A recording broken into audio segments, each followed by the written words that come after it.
আল্লাহর প্রিয় নবী রাসূলুল্লাহ সাল্লাল্লাহু আলাইহি ওয়াসাল্লাম বলেন, বাল্লিগু আন্নি ওয়ালাউ আয়াহ। অন্য জায়গায় বলেছেন, খায়রুকুম মা তাআল্লামাল কুরআনা ওয়া আল্লামা। তোমাদের মধ্যে সবচাইতে উত্তম ব্যক্তি সে যে নিজে কোরআন শিখলো এবং অপরকে শিখালো। তোমাদের মধ্যে সবচাইতে উত্তম ব্যক্তি সে যে নিজে কোরআন শিখলো এবং অপরকে শিক্ষা দিল। আসসালামু আলাইকুম ওয়া রাহমাতুল্লাহ। আলহামদুলিল্লাহি রাব্বিল আলামিন ওয়া বিহি নাস্তাঈন, আম্মা বা'দ। আউযু বিল্লাহি মিনাশ শাইতানির রাজীম। বিসমিল্লাহির রহমানির রহিম। কুল হাল ইয়াস্তাউল্লাযীনা ইয়া'লামুনা ওয়াল্লাযীনা লা ইয়া'লামুন। উপস্থিত সম্মানিত সভাপতি মহাশয়, মঞ্চে উপস্থিত উলামায়ে কিরামগণ ও দূর দূরান্ত থেকে আগত ইসলাম পিপাসিত ভাই সকল, অত্র মাদ্রাসার শিক্ষক মণ্ডলীগণ এবং ছাত্রবিন্দু, আজকের এই মহত্বপূর্ণ সভায় আমার বিষয়বস্তু হচ্ছে ইসলামী শিক্ষার গুরুত্ব। প্রিয় ভাই সকল, আমি আপনাদের সম্মুখে আল কুরআন থেকে একটি আয়াত পরিবেশন করেছি। সেই আয়াতকে কেন্দ্র করে কিছু উপদেশমূলক আলোচনা রেখে আপনাদের নিকট থেকে বিদায় নিব ইনশাআল্লাহ। প্রিয় ভাই সকল, শিক্ষার সম্পর্ক প্রবল ছিল, আজকেও রয়েছে এবং কিয়ামত পর্যন্ত থাকবে। কারণ মহান প্রতিপালককে চিনার বা বুঝার একমাত্র পথ হচ্ছে ইসলামী অথবা দ্বীনি শিক্ষা অর্জন করা। তাই কবি বলেছেন, ফাখলনা ইলম কি খাতির মিসালে সামিউ জিবাহে, ফাখলনা ইলম কি খাতির মিসালে সামিউ জিবাহে, বেগৈর উসকে হাম পহচান नहीं सकती खुदा क्या है। প্রিয় ভাই সকল, আল্লাহ তাআলা কুরআন মাজিদের মধ্যে বলেন, কুল হাল ইয়াস্তাউল্লাযীনা ইয়া'লামুনা ওয়াল্লাযীনা লা ইয়া'লামুন। অর্থাৎ একজন শিক্ষিত আর অশিক্ষিত সমান হতে পারে কি? কখনোই নয়। শিক্ষিত আর অশিক্ষিত কখনোই সমান হতে পারে না। কারণ শিক্ষা হচ্ছে একটি আলো, শিক্ষা হচ্ছে একটি প্রদীপ, শিক্ষা হচ্ছে জাতির মেরুদণ্ড। শিক্ষা বান্দার সম্পর্ক প্রভুর সাথে জটিল করে তোলে এবং মজবুত করে দেয়, একেই বলা হয় ইসলামী শিক্ষা। আর অশিক্ষিত হচ্ছে অন্ধকার। সুতরাং প্রত্যেক নর ও নারীর জন্য এতটুকু শিক্ষা অর্জন করা প্রয়োজন, প্রত্যেক নর ও নারীর জন্য এতটুকু শিক্ষা অর্জন করা প্রয়োজন যার দ্বারা হালাল ও হারামের মধ্যে পার্থক্য করে নিতে পারে। প্রিয় ভাই সকল, আল্লাহর প্রিয় হাবিব বলেছেন, তালাবুল ইলমি ফারিযাতুন আলা কুল্লি মুসলিম।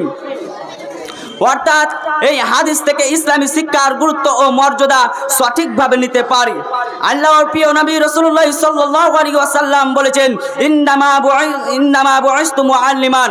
অর্থাৎ আমাকে একজন শিক্ষাদানকারী হিসাবে পৃথিবীর বুকে পাঠানো হয়েছে।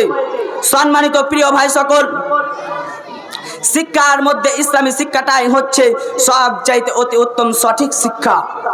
কারণ শিক্ষা অর্জন করার প্রতিফল ইহকাল ত্যাগ করার পর জলের মতো প্রবাহিত থাকে। কারণ শিক্ষা অর্জনকারীদের জন্য আল্লাহ দ্রুত ফেরেশতা মণ্ডলীগণ নিজের ডানাগুলিকে বিছিয়ে দেয় এবং বিশাল আকাশের নিচে ও জমিনের বুকে যতগুলি আল্লাহর সৃষ্টি রয়েছে, যেমন পশু পক্ষী কীট পতঙ্গ ইত্যাদি, এবং সমুদ্রের মধ্যে মাছ ও জমিনের উপরের ক্ষুদ্রতম পিপিলিকা পর্যন্ত ইসলামী শিক্ষা অর্জনকারীদের জন্য ক্ষমা প্রার্থনা করতে থাকে। সম্মানিত প্রিয় ভাই সকল, আল্লাহর প্রিয় নবী রাসূলুল্লাহ সাল্লাল্লাহু আলাইহি ওয়াসাল্লাম ওই সমস্ত ব্যক্তিদের জন্য সুসংবাদ দিয়েছেন যারা শিক্ষা অর্জন করার জন্য দেশ বিদেশ ভ্রমণ করে। তাদের সম্পর্কে বলেছেন, মা সালাকা তারিকান ইয়ালতামিসু ফীহি ইলমা। অর্থাৎ যেই ব্যক্তি শিক্ষা অর্জন করার জন্য দেশ বিদেশ ভ্রমণ করে তাদের জন্য বেহেশতে যাওয়ার পথ সহজ করে দেন, প্রিয় ভাই সকল, শিক্ষার মধ্যে ইসলামী শিক্ষাটা এমন একটি ইবাদত, ইসলামী শিক্ষাটা এমন একটি সম্পদ যা ব্যয় করলে কখনো কমে যায় না, বরং বেড়ে যায়। তাই কবি বলেছেন, ইলম ওহ দৌলত है जो कभी लुटती नहीं, खर्च करने से कभी घटती नहीं। इल्म ओह दौलत है जो कभी लुटती नहीं, खर्च करने से कभी घटती नहीं।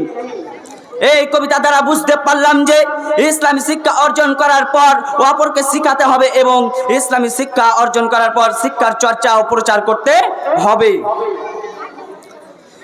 আল্লাহর প্রিয় নবী রাসূলুল্লাহ সাল্লাল্লাহু আলাইহি ওয়াসাল্লাম বলেন, বাল্লিগু আন্নি ওয়ালাউ আয়াহ। অন্য জায়গায় বলেছেন, খায়রুকুম মা তাআল্লামাল কুরআনা ওয়া আল্লামা। তোমাদের মধ্যে সবচাইতে উত্তম ব্যক্তি সে যে নিজে কোরআন শিখলো এবং অপরকে শিখালো। তোমাদের মধ্যে সবচাইতে উত্তম ব্যক্তি সে যে নিজে কোরআন শিখলো এবং অপরকে শিক্ষা দিল। সম্মানিত মুসলিম সমাজ, শিক্ষার সাথে সাথে আমল করতে হবে। আমল ব্যতীত শিক্ষা মূল্যহীন। কারণ শুধু শিক্ষা অর্জন করলেই ইহকাল ও পরকাল মঙ্গলময় হয় না। কারণ শিক্ষা অর্জন করে তার প্রতি প্রকৃতভাবে আমল করতে হবে। তাহলে সেটাই হবে প্রকৃত শিক্ষা, তাহলে সেটাই হবে ইসলামী শিক্ষা। সম্মানিত ভাই সকল, বিশ্ব কবি সম্রাট আল্লামা ইকবাল বলেছেন, अमल से जिंदगी बनती है, अमल से जिंदगी बनती है, जन्नत भी जहन्नम भी, खा के आपने फितरत में ना नारी है ना नूरी। সম্মানিত মুসলিম সমাজ, শিক্ষা অর্জন করার আল্লাহর সন্তুষ্টি লাভের জন্য করা দরকার। কারণ কোনো ব্যক্তি যদি টাকা পয়সা ধন দৌলত মণিমুক্তা অর্জনের জন্য শিক্ষা অর্জন করে তাহলে আল্লাহর সন্তুষ্ট আল্লাহর বাণী স্মরণ রাখা দরকার। লাম ইয়াজিদু আরাফাল জান্নাহ, অর্থাৎ যে ব্যক্তি আল্লাহর সন্তুষ্টি লাভের জন্য শিক্ষা অর্জন করে না, দুনিয়াদারির জন্য শিক্ষা অর্জন করে, সেই জান্নাতে যাবে না, সেই জান্নাতের সুগন্ধ পর্যন্ত পাবে না। সম্মানিত ভাই সকল, আল্লাহ তাআলা যেন আমাদের শিক্ষা অর্জন করার ও তার প্রতি আমল করার তৌফিক দান করেন। সর্বশেষে আল্লাহর নিকট দোয়া করি, আল্লাহ তাআলা যেন আমাদের এই 30 পারা কোরআনকে মুখস্থ করার তৌফিক দান করেন এবং মনে রাখার তৌফিক দান করেন এবং শিক্ষা অর্জন করার ও তার প্রতি আমল করার তৌফিক দান করেন। আমিন। ওয়া আখির দাওয়ানা আনিল হামদুলিল্লাহি রাব্বিল আলামিন। আসসালামু আলাইকুম ওয়া রাহমাতুল্লাহ।